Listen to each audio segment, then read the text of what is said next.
todas. Eu sou a professora Adriana Cavalcante, do Centro de Administração da UFAL. Eu sou líder do grupo de estudos e pesquisas em didáticas da leitura, da escrita e da literatura. Hoje é uma honra recebermos aqui na nossa aula aberta, a segunda aula do ano, a professora Luciane de Paula. O nosso projeto de aulas abertas, ele nasceu o ano passado, na pandemia, né? Justamente por essa vontade de ampliarmos os diálogos, né, a partir dos estudos discursivos da linguagem, do Bakhtin e do círculo. Então, hoje, professora, estamos muito felizes em tê-la aqui conosco. O GELIT é um grupo que nasceu em 2017, né, então ainda está criando suas raízes também. E estamos felizes, né, eu e um grupo que encontra-se aqui de orientandos, mestrandos e doutorandos meus, que se dedicam aos estudos da linguagem, na perspectiva bakhtiniana. Então, é um prazer tê-la aqui conosco. Desde já eu agradeço o apoio de todos, né, os meus alunos, orientandos, que fazem com que essa aula ela aconteça todos os meses. Né? Então, sem a colaboração deles, eu não daria conta dessa imensidão de trabalhos, inclusive nesse contexto de pandemia, que eu brinco sempre, né? A universidade passou a ser esse espaço que eu tenho aqui pequeno, mas é o dia inteiro, sábado, domingo, né? A universidade está aqui dentro das nossas casas. Então é um prazer recebê-la, fico muito feliz por esse momento e por estar aqui também em diálogo com você, Luciane. Obrigada. Obrigado, professora Adriana, também pela oportunidade, pela abertura que nos dá, pela autonomia. Por isso estamos aqui essa noite. A professora Luciane de Paula possui graduação em Letras, mestrado e doutorado em Linguística e Língua Portuguesa, todas pela Unesp, Araraquara, e pós-doutorado pela Universidade François Rabelais, na França, onde também atuou como leitora de português na graduação e na pós-graduação. Atualmente é professora do curso de Letras, lotada no Departamento de Estudos Linguísticos, Literários e da Educação, DELE, da Unesp, Assis.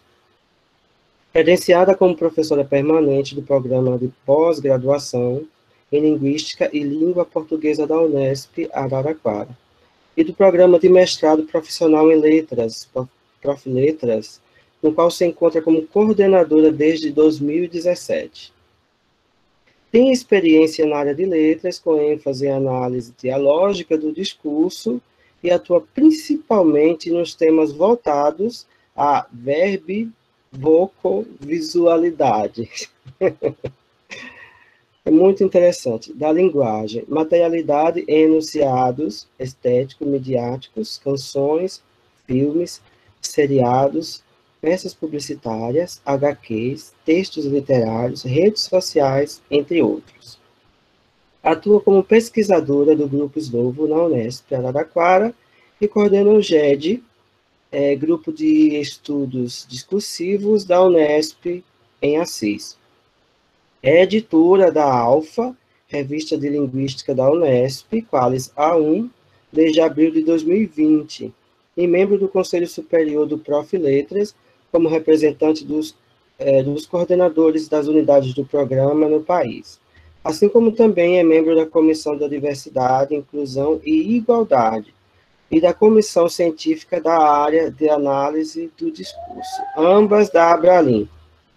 Destacam-se as suas seguintes publicações: série Bakhtin Classificável, com 4 volumes, os livros Diálogos em Perspectiva, A Linguagem da Criança, Explorando o Discurso da Criança, Semiose Verbovocovisual, Vozes Discursivas, dentre inúmeros artigos publicados em periódicos indexados, traduções e capítulos de textos. Mais uma vez, professora, o GELIT te dá bem-vindo. e sinta-se à vontade, tá? Para dialogar. Você pode conduzir da forma que você quiser. Se você quiser que as pessoas interfiram durante ou depois, tá? Você tem um tempo até 21 horas, mas isso não é engessado, tá? Aqui é tudo dialógico. Então a gente pode ir conversando, e quando a conversa fica boa, né, a gente gosta, a gente pode estender, tá bom? Não fique preocupada com o horário. Então, mais uma vez, bem-vinda, fique à vontade. Eu que agradeço, Wilton, Adriana, Nadson, né? É uma honra, uma responsabilidade, né, imensa estar aqui na segunda aula de vocês. Eu recebi o convite do Nadson com muito prazer e, de certa forma, com certo receio. Explico, tá? Ele me disse assim, a gente queria muito conversar com você sobre um artigo seu que saiu na eletrônica, sobre os Minions na tela e Bolsominions na vida, né? E aí eu até falei para ele, olha, tem textos até mais polêmicos do que esse, eu não sei por que esse gerou tanta polêmica num grupo no Facebook. Esse texto eu escrevi com a Natasha, que eu não sei se está aí, pedi para que ela... Está aqui. Então, é que eu tô pela conta do meu namorado, só para explicar. Ah, tá. Você que é o Vinícius, ok. Tá bom. Então, a gente escreveu esse texto juntas. A Natasha tem uma pesquisa que ela fez no mestrado sobre a relação da produção cultural e política a partir da franquia do Meu Malvado Favorito, e hoje, agora ela está no doutorado já, e aí ela vai aprofundar exatamente essa dimensão da esfera política, que acabou invadindo, de certa maneira, a pesquisa dela, uma vez que, a princípio, quando ela fez o projeto e propôs a temática, os termos, né, bolsominion e minion voltado para essa esfera como signo ideológico, ainda não tinham estourado, como aconteceu em 2018 nas eleições, né? E quando isso virou uma grande febre, ela já tinha a pesquisa que tinha esse nome, inclusive, né? Febre amarela, né? Em diversos sentidos, pensando, na verdade, a epidemia de uma viralização, de uma franquia massiva de filmes que invadiram a vida da gente a partir de produtos culturais, né? Então, a gente vai para o mercado e a gente vê leite com a caixinha dos Minions, a gente vê cereal, a gente vai na loja e tem pijama, tem toalha de banho, tem chinelo, tem não sei o quê, e aí ela queria um pouco pensar a questão da indústria cultural e por que a franquia do Meu Malvado Favorito, na verdade, acaba tendo um deslocamento em termos de importância, que é o Meu Malvado Favorito, que é um vilão que é colocado nas animações fílmicas como herói, né? Deixa de ter, não que ele não seja o protagonista, mas os Minions, que seriam coadjuvantes, né, passam a ter um protagonismo além do esperado, né? Então, era essa, a princípio, a pesquisa da Natasha. Se você quiser falar, Natasha, eu acho que você sabe melhor do que eu sobre a sua pesquisa, né? E aí, quando começou a viralizar e a virar a ter essa ressignificação política, já existia, mas ainda muito calma, e aí nós havíamos conversado, e eu falei para ela, vai ter que tocar na questão política, não tem jeito, né? E aí ela começou a estudar e tal, eu falei, vai ser um capítulo da sua dissertação, né? Então, a pesquisa dela não era necessariamente sobre a questão política. A gente escreveu esse artigo, ela terminou a dissertação e disse, Lu, eu quero muito agora, então, entrar nessa relação política e mídia E aí eu disse assim, bom, então, o que você acha da gente pensar alguns termos, dei algumas ideias, enfim, e aí ela fez o projeto que hoje é o doutorado dela, em que ela vai pensar exatamente nas esferas política e midiática, os signos ideológicos minions, bolsominions, como variante aí, né, e petralhas, né? E aí ela vai pensar exatamente como é que das animações, da HQ, do universo do entretenimento, a gente tem uma apropriação desses termos no universo político e como é que a gente pensa essas questões na seara das ciências humanas, especificamente do nosso lugar, que é o nosso lugar da linguística e, mais especificamente, da análise dialógica do discurso, ou dos estudos bakhtinianos, eu até gosto mais, né, dessa expressão, para pensar os estudos bakhtinianos como os estudos do círculo como um todo, né. E aí, quando o Nadson me procurou, eu disse a ele, mas tem outros textos até mais polêmicos do que esse. Vocês querem, então, que eu toque na questão do discurso político e dessa relação a partir dos estudos bakhtinianos. E aí eu até mandei, né, para ele link de 2 artigos, esses 2 que eu escrevi com a Ana Carolina, não sei se a Ana Carolina está aí, eu também pedi para que ela viesse. Tô sim, boa noite. Né? A Ana Carolina também é minha orientanda de doutorado. A Ana Carolina tem uma pesquisa sobre gênero, raça e classe em Harry Potter. Então, aparentemente, aspas, não tem nada a ver com política, e eu vou começar a minha fala já exatamente nesse ponto, né? Eu vou começar falando exatamente sobre isso. O que é político, o que não é político, dá para alguma coisa não ser política, né? E a Ana Carolina, na verdade, pensa a partir dos filmes, da saga, né? Dos livros do Harry Potter. Ela até faz cotejo com os filmes, mas o centro da pesquisa dela são os livros, as relações de gênero, raça e classe dentro dessa saga, e aí a gente também começa a perceber no desenvolvimento da pesquisa que essas relações semiotizam no mundo da ficção relações que são políticos, socioculturais da vida real, e nada mais bakhtiniano do que isso, né? A arte como reflexo e refração da vida.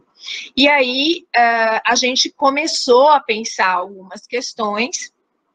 Estávamos escrevendo um artigo sobre a questão da eugenia, já tínhamos escrito um texto sobre gênero, raça e classe em Hermione e Bellatrix, que saiu pela Caderno de Estudos Discursivos, a CADIS, do grupo GEDIS, da UFG, e estávamos escrevendo esse texto quando eu fui convidada para falar na UFSCar, pelo grupo de pesquisa do Baronas, e aí eu falei, bom, então eu vou falar sobre eugenia, e comecei a mandar material para a Ana, e a gente começou a conversar, eu fiz a fala na UFSCar, e depois a gente escreveu o texto que saiu na Linguasagem.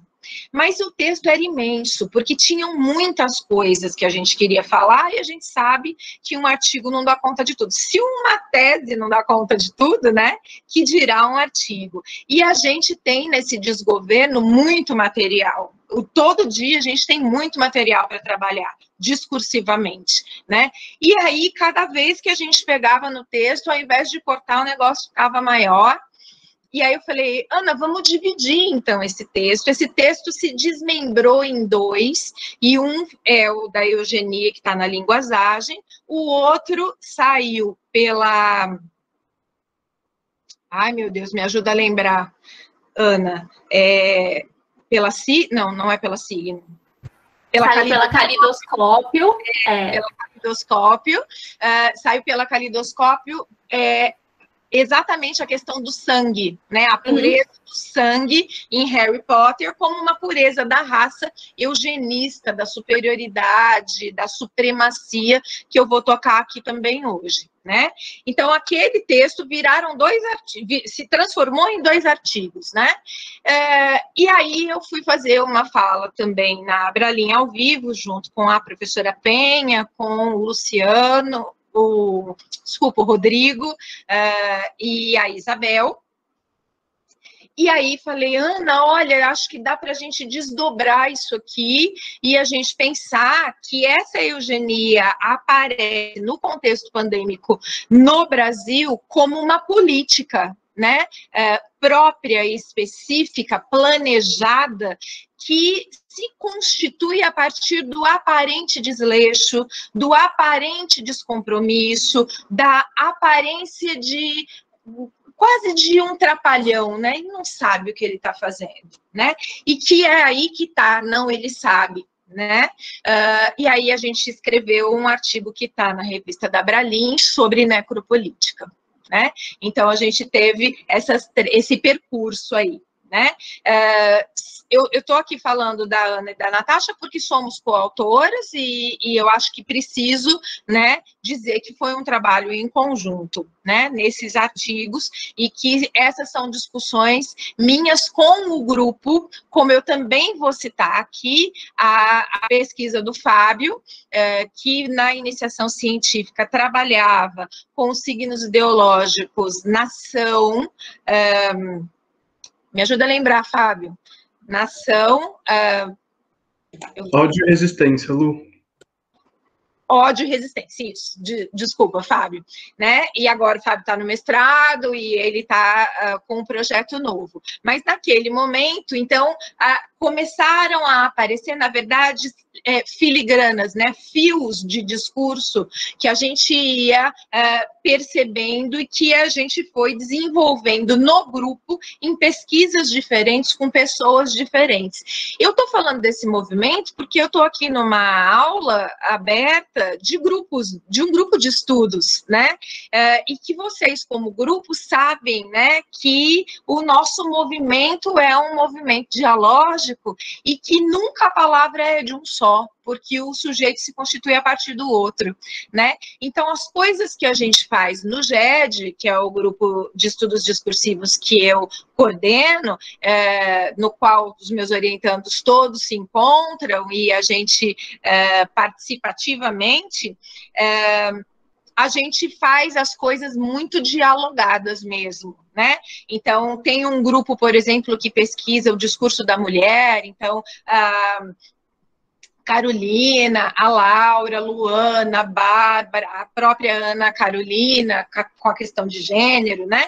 Então, a gente vai ter um grupo que a gente tem, por exemplo, esse ano, publicado ou escrito algumas coisas, e que não dá para eu dizer que é nem só minha e nem só de cada um do GED. Na verdade, uma pesquisa, aspas, atravessa, não atravessa, constitui, compõe a outra, compõe esse tecido, né? Cada fio compõe esse tecido, que é a preocupação central, de alguma forma, que acaba se centralizando, se capilarizando em preocupações que são nossas e que nos agrupam, que nos identificam, né? Não é à toa que determinadas pessoas me procuram para orientar, o que a gente está aqui conversando agora sobre essas questões. São questões caras para nós, né? E acho que parece que eu não estou falando nada, que eu estou fazendo aqui propaganda do grupo, na verdade eu estou falando de método, né? Eu estou falando a partir dessas pesquisas como é que a gente trabalha o método que eu tenho chamado, não só eu, né, de dialético dialógico, porque ele se calca no materialismo histórico dialético marxista, e que, especialmente, Voloshinov e Medvedev, mais do que Bakhtin, mas os estudos bakhtinianos se calcam nessa seara, que vai, como Marx e Engels, inverter o método dialético, e por isso a questão da concretude, da materialização, né, o enunciado concreto, como diz o Geraldo Tadeu, é tão cara, né? Porque muito mais do que pensar algo de uma maneira abstrata, a gente quer ir para o linguístico e a gente quer ver, na verdade, para a linguagem, e a gente quer ver como essa constituição linguageira, semiótica, se faz e como é que ela vai além dela mesma. Então, não pensamos o sistema como um sistema linguístico fechado, a Lang Saussuriana, por exemplo, mas nós pensamos a semiose discursiva, a constituição discursiva das linguagens em determinados códigos, e é por isso, Wilton, que tem esse palavrão aí, que todo mundo trava a língua, que eu tenho chamado de verbo-evoco-visualidade, um termo que eu tirei, me apropriei a partir da poesia concreta, especificamente do grupo Noigandres, mas que já aparece em Joyce e que já aparece especificamente nas vanguardas russas, quando a gente pensa desde o simbolismo, né? E se eu quiser, a gente pode escafunchar, e não me interessa procurar o discurso fundador, mas o que eu estou dizendo é, eu enxergo nos estudos bakhtinianos as faíscas, né, dessa proposição que eu tenho chamado de verbo visual, né? Eles não usam o termo fui eu que me apropriei, né, dele, mas a ideia de tridimensionalidade da linguagem já está lá, né? Então, quando a gente pensa, por exemplo, e ouve, né, mas o Círculo de Bakhtin só trabalha com literatura, só dá para analisar romance. Como que vocês estão analisando discurso político? Como que vocês estão analisando discursos midiáticos? Eu tenho um monte de gente, eu gosto muito de fazer análise de pintura, de seriado, de filme, de canção, né? Como é que vocês usam Bakhtin para fazer isso? Bom, Medvedev trabalhava com teatro, Solertinsky estudava ópera, né? E Voloshinov trabalhava com a música de concerto. Bakhtin dava aula de literatura, de língua e de música, e Udina era uma grande musicista, e aí eu só vou parar com essas citações para pensar o quanto que as linguagens materializadas das mais diversas formas, com os mais diversificados códigos, já se encontravam como norte de preocupação dos estudos de uma proposta de estudo de linguagem, que é a proposta bakhtiniana, né, que eu tenho chamado de tridimensional, pensando o verbal, o vocal e o visual. Na minha concepção, o verbal e o vocal já se encontram juntos, e isso já está lá no Saussure, né? Por quê? Porque quando eu tenho um signo, esse signo, e eu nem estou falando por enquanto da questão da valoração, vou chegar lá, né? Mas quando eu tenho um signo, ele já é constituído de imagem acústica e de conceito, né? Então eu tenho a mentalização, aquilo que o Voloshinov vai chamar, tanto no marxismo e filosofia da linguagem, quanto no freudismo, de consciência cognoscível, né? E ele vai dizer, eu tomo consciência de dada realidade quando eu adquiro conhecimento semiótico, ou seja, de linguagem, né? Seja ela qual for, de determinada realidade. E quando eu atribuo sentido, e aí eu estou mudando, não é mais o Saussure, é o círculo, né? Não é significado, mas é o sentido para esse aspas, referente ou para esse símbolo, né? A foice e o martelo deixam de ser dois instrumentos de trabalho, né? Quando eu penso nesses instrumentos sociais, social e culturalmente, e politicamente. Né? Então, a foice e o martelo passa a ser símbolo, por exemplo, de uma bandeira, né? Ou mais ainda, de uma visão de mundo, de uma voz social que traz com essa simbologia uma série de valores, né? E aí entra a questão da consciência como aquela consciência que ela é valorativa, porque ela é sócio-histórico-cultural, né? Então, a ideia do signo ideológico, que então não é mais, a ideologia não está extrínseca, não está de fora, não é extralinguística, mas constitui o signo, né? Porque eu atribuo sentido no uso, no ato de linguagem, assim como eu vou pensar também a consciência emotivo-volitiva, esse termo que a gente gosta de falar, que muita gente decora, mas que muito pouca gente trabalha, né? Que são as paixões, né? O emotivo-volitivo é o que nos toca. Por que na pandemia a gente tem um sujeito que olha as mortes e diz, e daí? Quer que eu faça o quê? Eu sou Messias, mas eu não sou... sei lá o quê, né? Não lembro mais a frase. Mas, enfim... Sou Messias, mas não faço milagres. Eu sou isso. Eu sou Messias, mas eu não faço milagre. Porque é que a gente tem justamente esse sujeito que vai minimizar a morte, que vai olhar as pessoas como CPFs e vai compará-las com empresas, né? CPF e CNPJ. Esse sujeito que vai se colocar como Deus, né? Brasil acima de tudo, Deus acima de todos e eu acima de tudo, de Deus, né?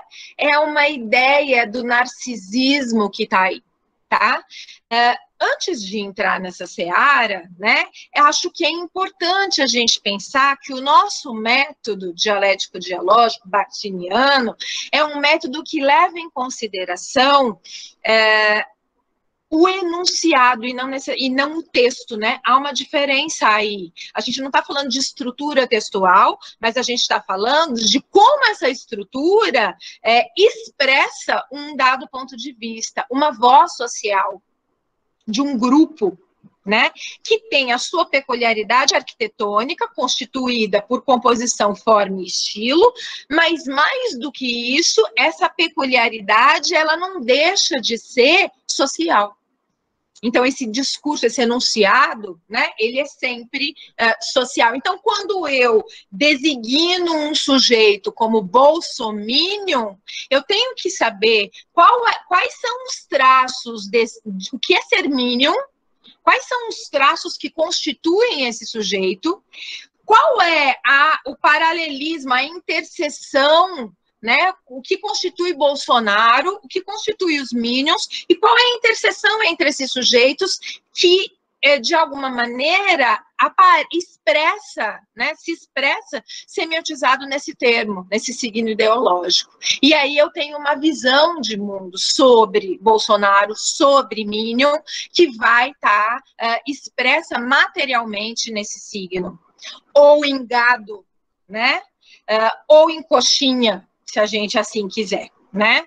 É o nosso próximo artigo, né, Natasha? A gente pensar os termos coxinha, coxinha e mortadela, minion e petralha, gado, né? Estamos gestando, Lu. Né? Então, a gente já tem conversado um pouquinho sobre isso, que já é parte do doutorado dela, para pensar que não são quaisquer termos que designam quaisquer sujeitos. E esses termos têm a ver com as questões socio-histórico-culturais de um dado tempo e espaço históricos, né, de um dado cronotopo. Né?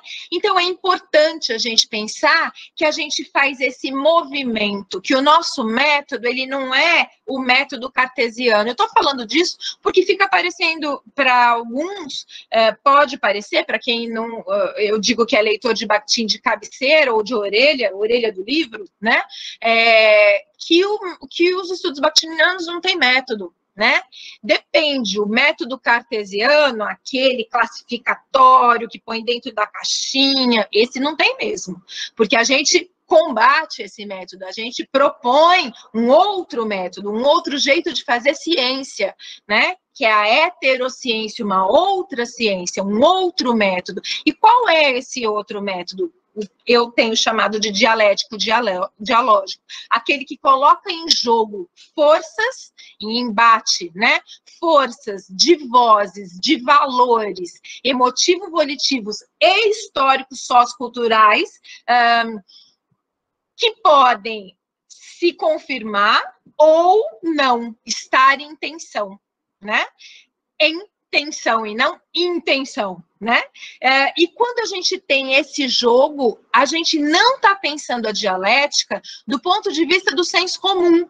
O ponto de vista do senso comum vai entender a afirmação como ponto de vista do eu, a negação ou a antitese, para não confundir com a figura de linguagem antítese, como a negação dessa afirmação, o ponto de vista do outro, a diferença, né, o outro, o alter, né, que é tão importante para Bakhtin e que é tão desprezado no discurso do Bolsonaro ou no discurso bolsonarista, né? E esses dois discursos, eles não têm uma síntese como, em suma, vamos fechar, né? Não é síntese, não é isso, né? Do ponto de vista filosófico hegeliano e do materialismo histórico dialético marxista, tá? A síntese é uma nova afirmação. E isso nos coloca num jogo de movimento que não tem solução. E é por isso que eu coloco como dialógico, dialético, dialógico, porque é no movimento da arena, e eu gosto muito mais do termo arena do que palco. Em alguns momentos eu tenho usado junto com os meninos nas nossas publicações, nas nossas produções, com barra, por uma questão de tradução, né? A tradução vinda direta do russo, feita pela Sheila e pela Ekaterina na primeira e na segunda edições, aparece como palco, né, do Marxismo e Filosofia da Linguagem, e a gente já conversou sobre isso, inclusive elas estiveram em Assis, na Unesp, e a gente conversou sobre isso, e elas mesmas disseram, a arena é melhor, né? Eu gosto mais porque palco dá uma ideia de mascaramento, de atuação, do ventríloco, né? E não é nesse sentido que a gente pensa a dialogia, mas a gente pensa a dialogia como uma arena mesmo, né? Uma arena onde há em embate diversos sujeitos que não são ventrílocos, né? Que se posicionam responsiva e responsavelmente pelos seus atos. E que não dá para a gente ter álibi e dizer eu não sabia. Não foi isso que eu quis dizer, né? E aí a gente entra para uma filosofia do ato responsável do Bakhtin, em que ele propõe, né, ou pelo menos ensaia essa proposição filosófica, que o Faraco vai chamar de idealista, utópica, porque o mundo não é assim, porque a gente vive um mundo muitas vezes de simulacros, é real, mas eu também acho que se não for a utopia, a gente não sai do lugar. Principalmente quando a gente pensa nesse contexto que a gente se encontra, né? Se eu não acreditar que pode haver resistência, que há resistência de alguma forma, bom, abre o caixão que eu vou deitar e esperar morrer, né? E eu acho que esse não é o lugar dos estudos bakhtinianos. A gente não pensa o atravessamento do externo sobre nós e como se nós fôssemos meros robôs, ainda que os robôs estejam em voga nesse momento histórico, né? Seja pelos algoritmos, seja pelo sujeito homem, ser humano, né? Pelo sujeito humano que se coloca nesse lugar do copy-paste, né? Do curtir, compartilhar, do reproduzir, o lugar reprodutor. E é esse o lugar do Minion, né? O Minion, lá no desenho, né, lá na animação, na franquia do meu malvado favorito, e a Natasha pode falar melhor do que eu,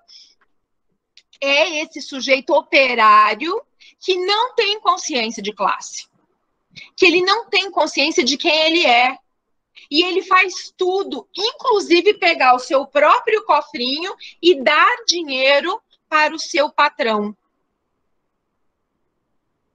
E ele segue, ele procura como uma massa. Veja que eu estou falando no singular, os Minions são muitos. Eles são virais, mas eles são servos cegos de um malvado, do pior malvado, que é o meu, possessivo aí não é à toa, malvado, o adjetivo qualitativo aí que designa esse sujeito meu, esse sujeito objeto, do qual eu me aproprio como posse, favorito, aquele que eu escolho, aquele que eu voto, aquele que eu sigo cegamente. E aí, quando eu penso nesse traço da falta de consciência de classe, do sujeito que faz tudo pelo patrão, ele nem articula, né? Os Minions é difícil até da gente entender, a gente entende uma ou outra palavra, a gente sabe que quando eles se comunicam, tem os termos, né, na animação, são compostos por mescla de várias línguas, né? A gente vai falando, nossa, que eles são inteligentes. Não, é porque eles não articulam. Né? Então, como é que é a língua, como é que é a cognição desses sujeitos? Né? Eles brigam entre si, né? E eles são sádicos, porque eles gostam de ver o seu igual apanhando, eles ajudam a bater, eles riem que o outro se ferra. É isso que a gente vai entender como falta de consciência de classe. É quando eu vejo um outro igual a mim morrendo de Covid e vou para a festa badalar. E digo, não é nada, é só uma gripezinha, porque o presidente disse isso, tem tratamento, vou tomar ivermectina, azitromicina e cloroquina, e tá tudo certo, eu faço um tratamento preventivo, mesmo que a ciência diga, isso não é tratamento para Covid e pode ficar ainda pior. Eu sou cego, e aí não é à toa que o Bolsonaro, quando foi pôr a máscara, não é que ele errou, ele não colocou a máscara direito, ele pôs a máscara nos olhos. É essa cegueira de um seguidor atrás de um Messias que se coloca como Deus, que se banha no Rio Jordão, né? Que muda de perspectiva, que age de determinadas maneiras, né? Que faz com que a gente pense aqueles traços que eu digo, quais os traços de Bolsonaro e quais os traços dos Minions, para eu pensar a intersecção e pensar nos termos. Eu não estou pensando apenas linguisticamente, mas eu estou partindo do linguístico para o translinguístico, a partir dos traços semânticos de constituição desses sujeitos discursivos, né?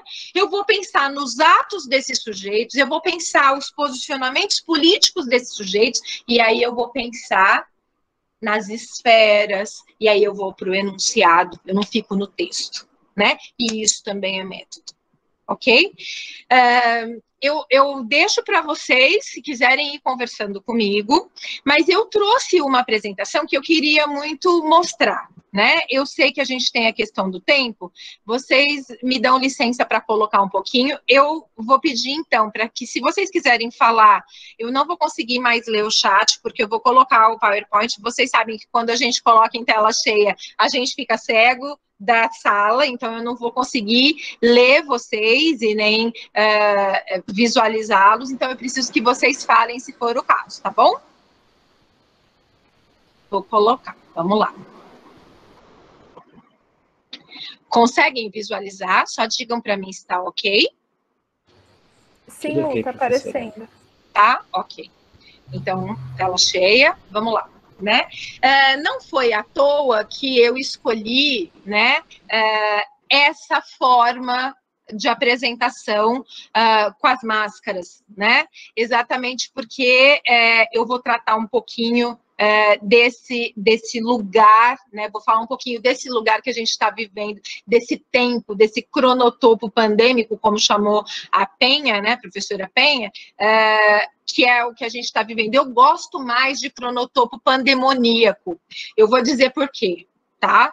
Porque, para mim, é o tempo e espaço da patologia de uma doença que a gente está vivendo, que é o coronavírus, e que no Brasil a gente se junta com uma outra patologia, que é a social, a ideológica, a valorativa, a emotivo-volitivo de um governo, que eu brinco que é um desgoverno, que acha que é dono de todo mundo, de tudo, de todos, como diz o seu slogan, e que pode fazer qualquer coisa impunemente.